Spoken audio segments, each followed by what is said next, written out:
ចំពោះខ្ញុំផ្ទះឈើខ្មែរឬក៏ផ្ទះបុរាណខ្មែរវាបង្ហាញពីអត្តសញ្ញាណមនុស្សព្រោះ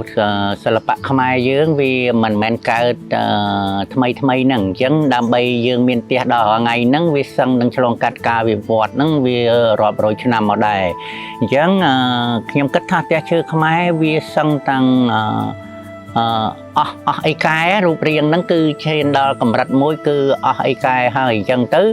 បានជាខ្ញុំស្រឡាញ់ហ្នឹងដោយសារតែអត្តសញ្ញាណរបស់ផ្ទះមួយហ្នឹងវាបង្ហាញពីកម្រិតរបស់មនុស្សទៀតនិងការរស់នៅរបស់មនុស្សនិងឋានានុក្រមរបស់មនុស្សដែលនៅផ្ទះហ្នឹង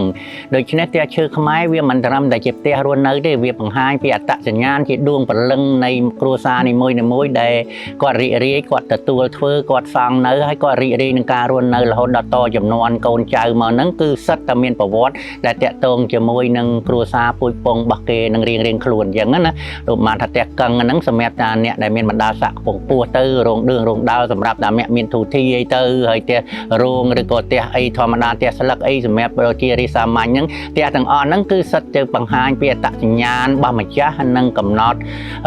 ពីតគុណតម្លៃនិងវប្បធម៌របស់គ្រួសារនីមួយដែលគ្នាមានលទ្ធភាពក្នុងការសាងសង់និងការចូលទៅរស់នៅនិងបន្តមរតកអស់ហ្នឹងពីចំនួនបុព្វបុរសមក